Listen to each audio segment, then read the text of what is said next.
Appearing as defense counsel for the Honorable Chief Justice Renato C. Corona. Good afternoon, Your Honors. I am Attorney Noel D. Lazaro, respectfully appearing for the defense. Good afternoon, Your Honors. I am Ramon S. Esguerra. I'm appearing as co-counsel for the respondent, Chief Justice Renato C. Corona.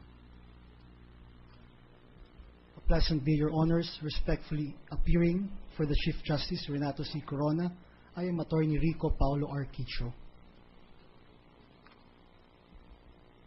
Your Honors, for the defense, Herman Q. Lichab II, for Chief Justice Renato C. Corona.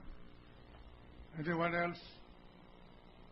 There being none, the appearances for the defense are hereby noted.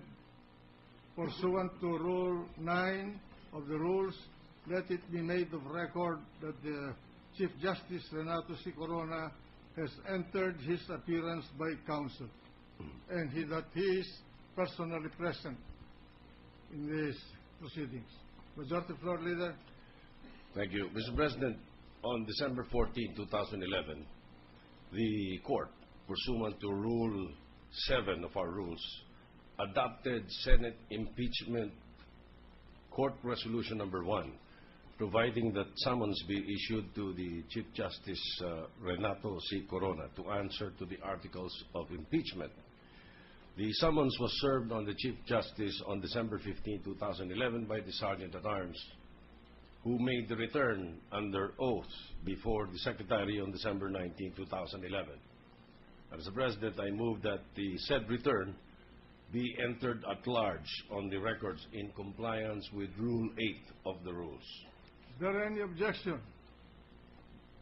Chair hears none. There being no objection, the motion is approved. Mr. President. Majority Floor Leader. Thank you, Mr. President. As stated in the January 9, 2012 notice of the presiding officer, copies of which were served and duly received by the parties, we are to consider as part of the day's business the motion for preliminary hearing filed by the defense on December 29, 2011, and the comment thereon filed by the prosecution on January 9, 2012. However, after the issuance of the notice, the defense filed on January 12, 2012, a motion to admit reply to comment, alleging that, quote, there are certain inaccuracies in the comment filed by the complainants, end of quote, to its motion for preliminary hearing, and praying that the reply to comment be admitted. Before proceeding, therefore, Mr. President, to the consideration of the motion for preliminary hearing, as we have previously informed the parties, I move that we first consider the said motion to admit reply to the comment of the defense. Is there any objection? There being none, we shall now consider the motion to admit reply to comment. Mr. President, I move that the presiding officer rule on the motion to admit reply to comment. Is there any objection to the motion to admit reply to the comment? There being none, the chair rules to grant the motion. Thank you, Mr. President. Mr. the Majority Floor Leader.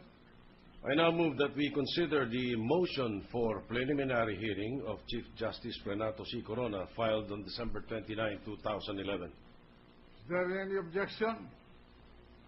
There being none, the motion to consider the motion for preliminary hearing of Chief Justice Renato C. Corona filed on December 29, 2011 is approved.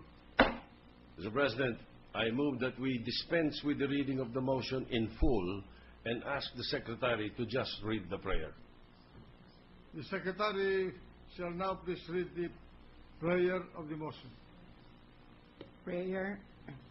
Wherefore, it is respectfully prayed that 1. A preliminary hearing be held on the affirmative defense that the verification of the verified complaint for impeachment is fatally defective. 2nd, thereafter, the verified complaint for impeachment be dismissed. Makati for Pasay City, December 29, 2011, respectfully submitted by Jacinto D. Jimenez, signed Counsel for Chief Justice Renato C. Corona. Mr. President, if I may. The floor, Leader. Thank you, Mr. President. In summary, the motion prays that a preliminary hearing be held on the affirmative defense that the verification of the verified complaint for impeachment is fatally defective, and that thereafter the verified complaint for impeachment be dismissed. The motion alleges the following. The verified complaint for impeachment lacks the proper verification because only 4 copies were made available at the time it was signed, and because its text consists of 57 pages with 34 documents consisting of 131 pages annexed to it, and as such, it was physically impossible for the 188 members of the House of Representatives to have read, understood, and evaluated the same. There was a PowerPoint presentation of the verified complaint for impeachment, but the signatories signed it before the conclusion of the PowerPoint presentation, which was aborted. The Chief Justice claims that since the verified complaint for impeachment lacks a proper verification, it should be treated as an unsigned pleading which produces no legal effect and therefore should be dismissed.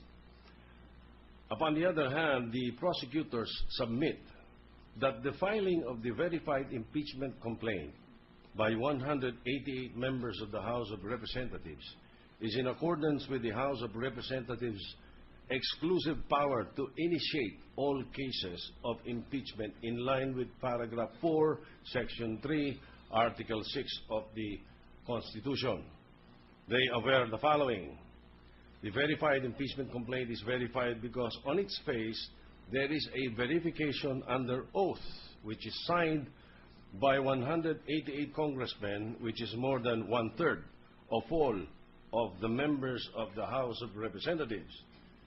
The verified impeachment complaint was sworn to before the Secretary General of the House of Representatives, who is a duly authorized officer to administer the oath. A verification is sufficient when it is signed and sworn to by a parties who has sufficient knowledge and belief as to the allegations therein. In this instance, the matters stated in the impeachment complaint were well known and familiar to the 188 congressmen who signed the same.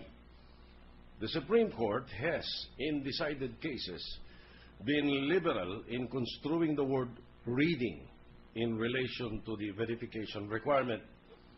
There is a strong presumption of regularity and validity in the discharge of the House of Representatives of their official duties, including that of filing of the verified impeachment complaint, which has not been overcome by the allegations of the Chief Justice.